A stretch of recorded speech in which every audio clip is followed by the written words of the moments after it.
Hi friends, ഞാൻ അർജുൻ. അപ്പോൾ നമ്മൾ ഇന്ന് റിവ്യൂ ചെയ്യാൻ പോണേ ഒപ്പോയുടെ K12x 5G എന്ന് പറഞ്ഞ മൊബൈലാണ്.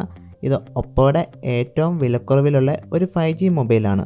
അപ്പം ഞാനിവിടെ മേടിച്ചിരിക്കുന്ന വേരിയൻറ്റ് 6GB 128GBയുടെ വേരിയൻ്റാണ് മേടിച്ചിരിക്കുന്നത്. അപ്പോൾ നമുക്ക് തന്നെ അൺബോക്സ് ചെയ്ത് നോക്കാം. അപ്പോൾ ഈ ബോക്സിനൊക്കെ നല്ലൊരു ക്വാളിറ്റി കേട്ടോ, നല്ല പ്രീമിയം ഫോൺ പോലെ തന്നെയാണ്. പിന്നെ എടുക്കുമ്പോൾ നല്ല ലൈറ്റ് വെയിറ്റ് ഫീൽ ചെയ്യുന്നുണ്ട്. പിന്നെ ഈ ഫോൺ അത്യാവശ്യം ഒരു ബോക്സി ടൈപ്പ് ഫോണാട്ടോ, ഒരു ഐഫോണൊക്കെ പോലെ ആ ടൈപ്പ് ഒരു ഫീലുള്ളൊരു ഫോണാണ്. അപ്പോൾ ചിലർക്ക് ഈ ഒരു ഡിസൈൻ ഇഷ്ടമാണോ എന്ന് നോക്കുക, കാരണം അതൊരു പ്രത്യേക ഡിസൈൻസാണ്. കൂടുതലും ഐഫോണാണ് ഈ ഡിസൈൻ യൂസ് ചെയ്യണം. ഇപ്പം കൂടുതലും എല്ലാ പുതിയ ഫോണും ഈ ടൈപ്പ് ഡിസൈനിലാണ് തന്നെ. പിന്നെ നമുക്ക് ഒരു സിമജറ്റിൻ ടൂൾ വരുന്നുണ്ട്, പിന്നെ യൂസർ ഗൈഡ് വരുന്നുണ്ട്, പിന്നെ ഒരു TPU കേസാണ് വരുന്നത്. ഇതൊരു ബമ്പി ആ ടൈപ്പ് ഡിസൈനാണ് ഇത് യൂസ് ചെയ്തിരിക്കുന്നത്. ഇത് നല്ല പ്രൊട്ടക്ഷനാണ് ഉണ്ടായിരിക്കും എന്നാണ് അവർ പറഞ്ഞത്. സാധാരണ TPU കേസിനേക്കാളും ഒരു വെറൈറ്റി TPU കേസ് തന്നെയാണിത്. എനിക്ക് അത്യാവശ്യം ഇഷ്ടപ്പെട്ടു. പിടിക്കാൻ നല്ലൊരു ഫീലുണ്ട് ഈ സാധനം, നല്ലൊരു കേസാണ്. പക്ഷേ ഇതിൻ്റെ കളർ മാറുള്ളൊന്നും എനിക്കറിയത്തില്ല കേട്ടോ. അതുപോലെ ചാർജർ വരുന്നത് ഇതൊരു ഫാസ്റ്റ് ചാർജറാണ് വരുന്നത്. അത്യാവശ്യം നല്ല സ്പീഡ് ചാർജ് കയറുന്നത് ഞാൻ എൻ്റെ ടെസ്റ്റ് ചെയ്തേക്കണ വീഡിയോ ഫ്രണ്ട് കൊടുത്തിട്ടുണ്ട്. അതുപോലെ 45 വാട്ടിൻ്റെ സൂപ്പർ ഫ്ലാഷ് ചാർജാണ് യൂസ് ചെയ്തേക്കണേ. അപ്പോൾ ഇതേ ഫ്ലാഷ് ചാർജർ യൂസ് ചെയ്യുന്ന കുറച്ച് കമ്പനിയുണ്ട്, റിയൽമി അങ്ങനെ കുറച്ച് ബ്രാൻഡ് ഉണ്ട്. അപ്പോൾ അവരുടെ തന്നെ ചാർജ് യൂസ് ചെയ്യുകയാണെങ്കിൽ നിങ്ങൾക്ക് ഇത് ചാർജ് ചെയ്യാൻ പറ്റും. അല്ല വേറെ ചാർജർ കുത്തി ടെസ്റ്റ് ചെയ്യാതിരിക്കുക, കാരണം ഇതൊരു ടെക്നോളജി, ഇവരുടെ പാറ്റൻറ്റ് ടെക്നോളജിയാണ്. അതുകൊണ്ട് നമുക്ക് ഇതേ ചാർജർ തന്നെ കുത്തേണ്ട ആവശ്യമുണ്ട്. പിന്നെ കേബിളാണ് വരുന്നത്, നല്ല ക്വാളിറ്റിയുള്ള കേബിളാണ്. അത് കണക്റ്റഡ് ആയിട്ടൊന്നും അല്ല, എല്ലാം ഒറ്റ പീസ് കേബിൾ തന്നെയാണ് യൂസ് ചെയ്തിരിക്കുന്നത്. നല്ല ക്വാളിറ്റിയുള്ള സാധനം. അപ്പോൾ നമുക്കിത് അടുത്ത ഫോൺ അൺബോക്സ് ചെയ്ത് നോക്കാം. പിന്നെ ഈ ഫോണിനെ കുറിച്ച് ഒന്നും പറയേണ്ട ആവശ്യമില്ല. അത്യാവശ്യം ഒപ്പോയുടെ ഫോണാണ്, നല്ലൊരു ക്വാളിറ്റി അവർ മെയിൻറ്റെയിൻ ചെയ്തിട്ടാണ് വരാറ്. ഒപ്പോയുടെ ഏറ്റവും മിനിമസ്റ്റ് ആയിട്ട് ഉള്ള 5G ഫോണാട്ടോ. അതുപോലെ ഇതിൻ്റെ ബാക്കിൽ ഒരു ഗ്രേഡിയൻ്റ് ഉണ്ട്, എനിക്ക് ഭയങ്കരമായിട്ട് ഇഷ്ടപ്പെട്ടു. ഒരു സീൽഡൊക്കെ നോക്കുന്ന പോലത്തെ ഒരു ഡിസൈൻ അവർ കൊടുത്തിരിക്കുന്നത്, കടലിൽ നോക്കുന്ന ഒരു ഡിസൈനാണ് അവർ കൊടുത്തിരിക്കുന്നത്. പക്ഷേ നല്ല രസമുണ്ട്. അതുപോലെ ഈ ഫോണിൻ്റെ ലെഫ്റ്റ് സൈഡിൽ സിം ട്രേ ഇടാനുള്ള ഒരു സ്ലോട്ട് മാത്രമാണ് വരുന്നത്. വേറെ എല്ലാം നല്ല ക്ലീൻ ആയിട്ട് തന്നെയാണ് ചെയ്തേക്കുന്നത്, വേറെ ഒന്നും വരുന്നില്ല. അതുപോലെ തന്നെ നല്ല സ്ലിമ്മായിട്ട് ഡിസൈനായിട്ട് പറയാം. വല്ല തിക്നെസ് ആയതുകൊണ്ട് 7.68 mm ആണ് തിക്നെസ് തന്നെ. അത്യാവശ്യം കട്ടി നല്ല കുറഞ്ഞ ഫോണാട്ടോ. ഈ ഒരു ബോക്സി ഡിസൈൻ ആയിട്ട് നമുക്ക് തോന്നണയാണ് ഇത് കട്ട് ചെയ്യേണ്ടത്. അതുപോലെ ഒരു ഓളിയൻ റോക്കറും പവർ ബട്ടൺ ആട്ടോ ഫിംഗർ പ്രിൻ്റായിട്ട് യൂസ് ചെയ്യണേ. ഈ ഫോണിൽ അങ്ങനെയാണ് വരുന്നത്. പിന്നെ നല്ല സൗണ്ട് ക്വാളിറ്റി ഉണ്ട്, സിംഗിൾ സ്പീക്കറാണ്, USB-C ആണ് വരുന്നത്. അതുപോലെ ഹെഡ്ഫോൺ ജാക്ക് ഉൾപ്പെടുത്തിയിട്ടുണ്ട്. അപ്പോൾ നമുക്ക് സാധാ ഹെഡ്ഫോണൊക്കെ യൂസ് ചെയ്യാം. അപ്പോൾ നമുക്ക് തന്നെ ഒരു പവർ ഓൺ ചെയ്ത് നോക്കാം. അപ്പോൾ ഇത് ആൻഡ്രോയിഡ് ആയിരുന്നു വരുന്നത്. ആൻഡ്രോയിഡാണ്, ഒപ്പോടെ ഫോൺ വേറെ വോയിസ് വരില്ല, ആൻഡ്രോയിഡാണ്.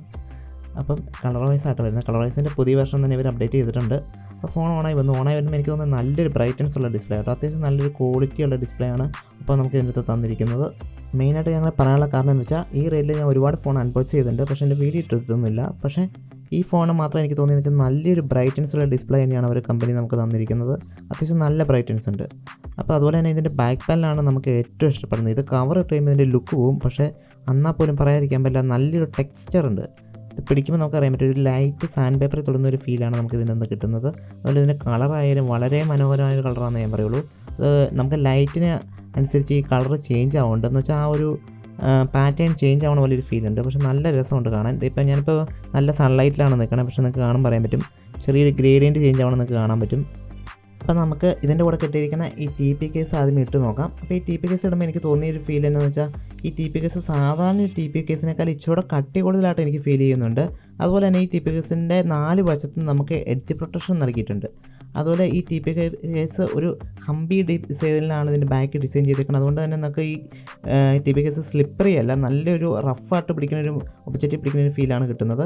പിന്നെ ഞാൻ എൻ്റെ ഡിസ്പ്ലേയുടെ കാര്യം പറഞ്ഞിരുന്നല്ലോ, ഈ ഡിസ്പ്ലേയുടെ ബ്രൈറ്റ്നസിനെ കുറിച്ച് ഞാൻ പറഞ്ഞായിരുന്നു. നല്ലൊരു ബ്രൈറ്റ്നസ്സുള്ള ഡിസ്പ്ലേ ആണ് ഇത്. നമുക്ക് സാധാരണ ഇപ്പോൾ ഇവിടെ വൈറ്റ് പ്രതലത്തിൽ നമുക്ക് അടിക്കുമ്പോൾ തന്നെ എൻ്റെ റിഫ്ലക്റ്റ് കാണുമ്പോൾ തന്നെ നിങ്ങൾക്ക് അറിയാം ഇതിന് എന്തോരം ബ്രൈറ്റ്നസ് അത്യാവശ്യം ഉണ്ടെന്നുള്ളത്.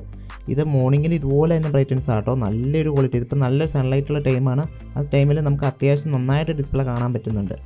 അതുപോലെ തന്നെ എനിക്ക് ഏറ്റവും ഇഷ്ടപ്പെട്ട കാര്യം എന്ന് വെച്ചാൽ ഇതിൻ്റെ ബ്രൈറ്റ്നസ് നമുക്ക് വളരെ താഴത്തോട്ട് താത്താം. അപ്പം നമുക്ക് ഇപ്പോൾ ബ്രൈറ്റ്നസ് ഒട്ടും കാണാൻ പറ്റുന്നില്ല, ചെറിയ രീതിയിൽ ലൈറ്റായിട്ട് കാണാൻ പറ്റും. അപ്പോൾ ഇതിൻ്റെ ഒരു ബെനിഫിറ്റ് എന്ന് വെച്ചാൽ നിങ്ങൾക്ക് ബുക്സ് ഒക്കെ റീഡ് ചെയ്യുന്ന ആൾക്കാർക്കാണെങ്കിൽ വളരെ മികച്ച ഒരു ഫീച്ചേഴ്സാണത്. അതുപോലെ തന്നെ ഡിസ്പ്ലേയിൽ മെയിൻ ഒരു ഫീച്ചേഴ്സ് എന്താണെന്ന് വെച്ചാൽ, നമുക്ക് ഡിസ്പ്ലേയിൽ 120 Hz റീഫ്രഷ് റേറ്റ് വരുന്നുണ്ട്.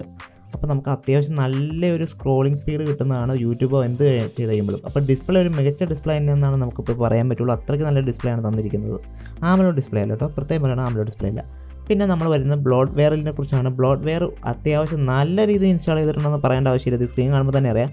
അപ്പോൾ ഈ ബ്ലോട്ട്വെയർ അൺഇൻസ്റ്റാൾ ചെയ്യാൻ വേണ്ടിയുള്ള ഏറ്റവും നല്ലത് ഈ ഫോൺ മാനേജർ എന്ന് പറഞ്ഞൊരു ആപ്പിൻ്റെ അകത്തുണ്ട്. അതായുമ്പോൾ നിങ്ങൾ ഈ ഫോൺ കൈ കിട്ടുമ്പോൾ തന്നെ അൺബോക്സ് ചെയ്തിട്ട് കൈ കിട്ടുമ്പോൾ തന്നെ അത് ഓപ്പൺ ചെയ്യുക. എന്നിട്ട് അതിൻ്റെ അകത്ത് നമുക്ക് പോകേണ്ട സ്ഥലം എന്ന് വെച്ചാൽ ആപ്പ് മാനേജ്മെൻറ്റ് എന്ന് പറഞ്ഞൊരു സെഷനുണ്ട്. ആദ്യമേ നിങ്ങൾ ആപ്പ് മാനേജ്മെൻറ്റ് ഓപ്പൺ ചെയ്യുക. അതിനുശേഷം നിങ്ങൾക്ക് പൊക്കത്തായിട്ട് അൺഇൻസ്റ്റാൾ എന്ന് പറഞ്ഞ ഓപ്ഷൻ ഉണ്ട്, അൺഇൻസ്റ്റാൾ ആപ്സ്. അത് സെലക്ട് ചെയ്ത് കഴിഞ്ഞിട്ട് ഏറ്റവും പൊക്കത്ത് തൊട്ട് നിങ്ങൾക്ക് എല്ലാം ഇങ്ങനെ സെലക്ട് ചെയ്ത് വിടാൻ പറ്റും. അത് ഓൾ സെലക്ഷൻ ഉണ്ടോയെന്ന് ഞാൻ ശ്രദ്ധിച്ചില്ല. എല്ലാം സെലക്ട് ചെയ്തിട്ട് നിങ്ങൾക്ക് ഏറ്റവും അടിയിൽ ഡിലീറ്റ് എന്ന് പറഞ്ഞൊരു ബട്ടൺ ഉണ്ട്.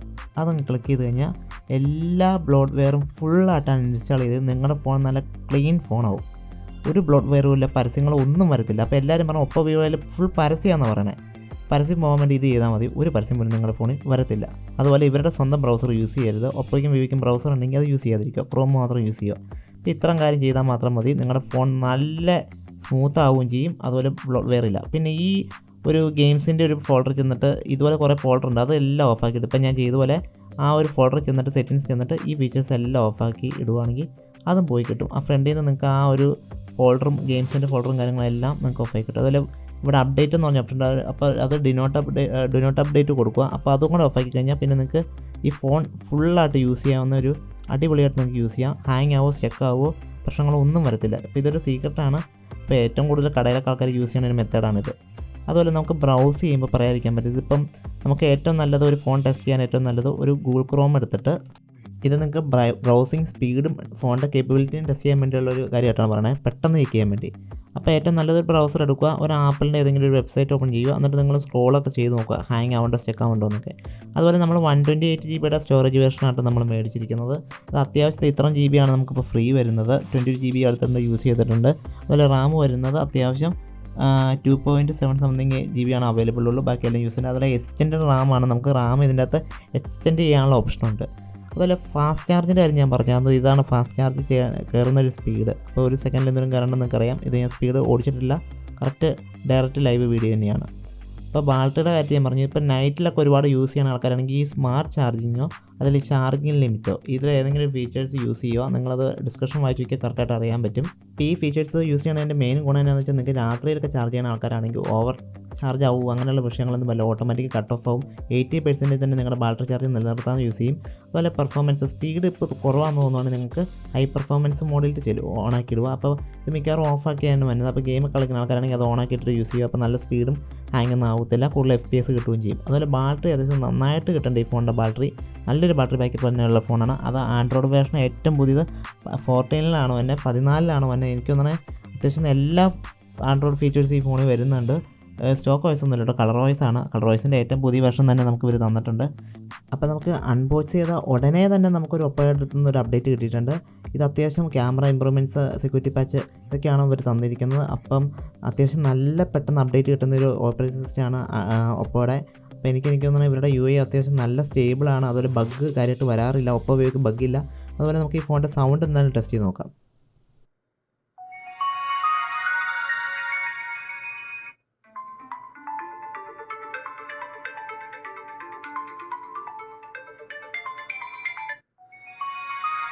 ഇപ്പോൾ സൗണ്ട് ക്വാളിറ്റീനെ പറ്റി പറയുകയാണെങ്കിൽ എനിക്ക് വലിയ ക്വാളിറ്റി ഒന്നുമല്ല, അത്യാവശ്യം കുഴപ്പമില്ലാത്തൊരു ലൗഡായിട്ടുള്ള സൗണ്ടാണ്, വലിയ ക്വാളിറ്റി ഒന്നും പറയാനില്ല. അതുപോലെ എൻ്റെ റാം ഒപ്റ്റിമൈസേഷനെ പറയുകയാണെങ്കിൽ അത്യാവശ്യം റാം ഒപ്റ്റിമൈസ് ചെയ്തിട്ടുണ്ടെന്നല്ലാതെ ഭയങ്കര സ്പീഡൊന്നുമില്ല. കാരണം ഇതിൻ്റെ MediaTekൻ്റെ 6300 ആണ് യൂസ് ചെയ്തേക്കണം. ഭയങ്കര സ്പീഡും കാര്യങ്ങളൊന്നുമില്ല, അത്യാവശ്യം നമുക്ക് എല്ലാ വർക്കും യൂസ് ചെയ്യാം. അതുപോലെ UFSൻ്റെ 2.2 ആണ് യൂസ് ചെയ്തേക്കണം സ്റ്റോറേജ്. അപ്പം അത്യാവശ്യം കുഴപ്പമില്ലെന്ന് മാത്രമല്ലാതെ ഒരു സൂപ്പറായിട്ട് സ്പീഡുള്ള എല്ലാം യൂസ് ചെയ്യാൻ പറ്റില്ല. കാരണം ഇതൊരു ബഡ്ജറ്റ് ഫോണാണ്, 5Gയിലെ ഒപ്പോയുടെ ഏറ്റവും വില കുറഞ്ഞ ഫോണാണ്. അതുപോലെ നമ്മുടെ ക്യാമറ സെഷൻ്റെ അകത്തോട്ട് പോകുമ്പോൾ ഒരു 32 മെഗാപിക്സലിൻ്റെ അതുപോലെ 2 മെഗാപിക്സലിൻ്റെ ഒരു ക്യാമറയാണ് യൂസ് ചെയ്തിരിക്കുന്നത്. എനിക്ക് ക്യാമറയെ പറ്റി പറയാനുള്ളത് എന്താണെന്ന് വെച്ചാൽ ക്യാമറയ്ക്ക് വളരെ സൂപ്പർ ക്വാളിറ്റി ആണെന്ന് പറഞ്ഞില്ല, അത്യാവശ്യം നല്ല ഡീറ്റെയിലിംഗ് ഉണ്ട്, കോൺട്രാസ്റ്റ് കാര്യങ്ങളൊക്കെ എല്ലാം നല്ല കളറിങ്ങും കാര്യങ്ങളെല്ലാം കറക്റ്റായിട്ടാണ് അവർ മെയിൻറ്റെയിൻ ചെയ്തത്. ഇച്ചിരി കളർ കൂടുതലായിട്ട് എനിക്ക് ഫീൽ ചെയ്യാതുണ്ട്, പക്ഷേ എന്നാൽ പോലും അത്യാവശ്യം നല്ല ഡീറ്റെയിൽ. ഇപ്പോൾ ഞാനൊരു ആർട്ടിഫിഷ്യൽ ലൈറ്റിലാണ് ഫോട്ടോ എടുത്തേക്കണം, എന്നിട്ട് പോലും അത്യാവശ്യം നല്ല ഡീറ്റെയിലിംഗ് കീപ്പ് ചെയ്യുന്നുണ്ടെന്നാണ് മാത്രമാണ് ഞാൻ പറയുന്നുള്ളൂ. കാരണം ക്യാമറ കുറച്ചുകൂടെ ഇമ്പ്രൂവ്മെൻറ്റ് ചെയ്യാറുണ്ടെന്ന് തന്നെയാണ് ഞാൻ പറയുള്ളൂ. കാരണം എന്താണെന്ന് വെച്ചാൽ ഇതിൽ ഡീറ്റെയിലിംഗ് ഉണ്ട്, അതുപോലെ റെസൊല്യൂഷനും കാര്യങ്ങളെല്ലാം കുഴപ്പമൊന്നുമില്ല. പക്ഷേ എന്നാൽ പോലും നമുക്ക് പറയാനുണ്ടെന്ന് വെച്ചാൽ ഈ പൊതുവേ ബൊക്കെ എഫക്റ്റ് പോലത്തെ എഫക്റ്റുകളെല്ലാം പോലെ ക്രിയേറ്റ് ചെയ്യണ പോലെ എനിക്ക് തോന്നിയത്. കാരണം എഡ്ജസ് ഒന്നും തന്നെ ഫോക്കസ് ആവുന്നില്ല, അങ്ങനെയുള്ള വിഷയം ഈ ക്യാമറ കാണിക്കുന്നുണ്ട്.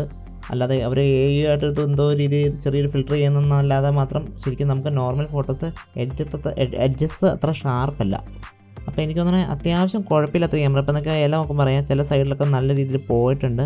പക്ഷേ ഇതൊരു ബഡ്ജറ്റ് ഫോൺ ആയതുകൊണ്ട് തന്നെ നമുക്ക് ഒരുപാട് ഇവരെക്കുറിച്ച് ക്യാമറയെ പറ്റി പറയാനും പറ്റില്ല. കാരണം 32 മെഗാപിക്സൽ അതുപോലെ 2 മെഗാപിക്സലിൻ്റെ ഒരു ഡെപ്ത് സെൻസറും കൊടുത്തിട്ടുണ്ട്. കാരണം ആ ഡെപ്ത് സെൻസറിൻ്റെ ഒക്കെ ഒരു ഫീച്ചേഴ്സ് അത്ര കിട്ടുന്നുണ്ടോ എന്ന് എനിക്കറിയത്തില്ല. പൊതുവെ പിന്നെ കളർ പറയായിരിക്കും അല്ല, നല്ല മികച്ച കളറും കാര്യങ്ങളെല്ലാം വരുന്നുണ്ട്. പിന്നെ വീഡിയോ എടുക്കാൻ ഞാൻ എൻ്റെ വീഡിയോ ഷൂട്ട് കൊടുത്തിട്ടുണ്ട്. വീഡിയോ എടുക്കാൻ എനിക്ക് ഒട്ടും തന്നെ ഈ ക്യാമറ ഇഷ്ടപ്പെട്ടില്ലെന്ന് തന്നെ പറയാം. കാരണം ഇതിൻ്റെ അകത്ത് ഒരു സ്റ്റേബിലൈസേഷൻ എന്ന് പറഞ്ഞ സാധനം ഇല്ല, സാധനം കുലുങ്ങും മൊത്തത്തിൽ.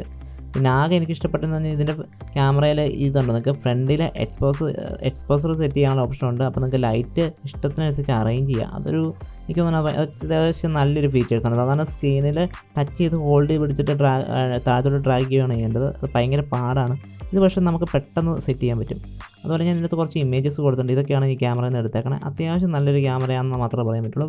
വീഡിയോ ക്വാളിറ്റി നോക്കുമ്പോൾ അത്യാവശ്യം നമുക്ക് 1080pയിൽ 60 FPS കിട്ടുന്നുണ്ട്. അതൊരു 720യിൽ 30 FPS കിട്ടുള്ളൂ. സാധാരണ 720യിൽ 120 ഒക്കെ കിട്ടാറുണ്ട്. പക്ഷേ ഇതിൻ്റെ അകത്ത് 30 അവർ സെറ്റ് ചെയ്ത് വെച്ചിട്ടുണ്ട്. അത് എന്തുകൊണ്ടാണെന്ന് എനിക്കറിയത്തില്ല. അപ്പം ഇതിനകത്ത് ഒരുപാട് വേറെ ഫീച്ചേഴ്സൊന്നും വരുന്നില്ല. ഇത്രയാണ് സിമ്പിൾ ഫീച്ചേഴ്സേ ഉള്ളൂ. വീഡിയോ ക്വാളിറ്റിയിൽ വീഡിയോ എടുക്കാൻ ഈ ക്യാമറ നോക്കുന്നുണ്ട്. വളരെ മോശം ഒരു ക്യാമറയായിട്ടാണ് ഞാൻ പറയുള്ളൂ. കാരണം വീഡിയോയിൽ സ്റ്റെബിലിറ്റി എന്നൊരു സാധനം ഇല്ല. അതാണ് മെയിൻ കുഴപ്പം. നിങ്ങൾ വീഡിയോ എന്തായാലും ഒന്ന് കണ്ടു നോക്ക്.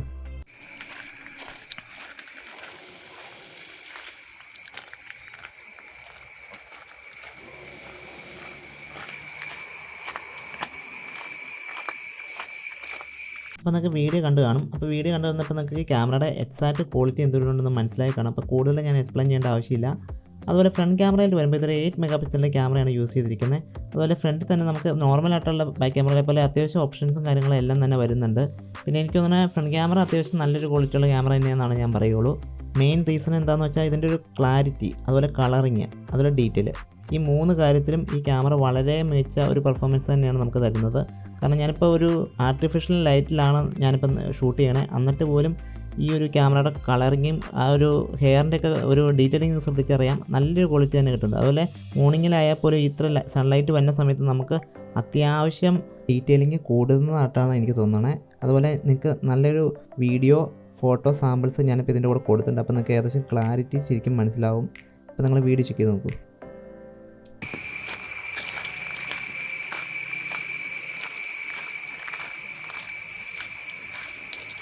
അപ്പോൾ ഈ ഫോണെ പറ്റി എന്തെങ്കിലും അഭിപ്രായങ്ങളോ എന്തെങ്കിലും സംശയം ഉണ്ടെങ്കിൽ നിങ്ങൾ കമൻറ്റ് ചെയ്യുക. അതുപോലെ തന്നെ ഞാൻ കമൻറ്റിനെല്ലാം റിപ്ലൈ ചെയ്യുന്നതായിരിക്കും. അപ്പോൾ എല്ലാവർക്കും ഇന്നത്തെ വീഡിയോ ഇഷ്ടപ്പെട്ടെന്ന് വരുന്നു. എല്ലാവരും സബ്സ്ക്രൈബ് ചെയ്യുക, സപ്പോർട്ട് ചെയ്യുക. അപ്പോൾ ഉടനെ തന്നെ നമ്മൾ അടുത്ത വീഡിയോ ആയിട്ട് വരുന്നതായിരിക്കും. Bye guys.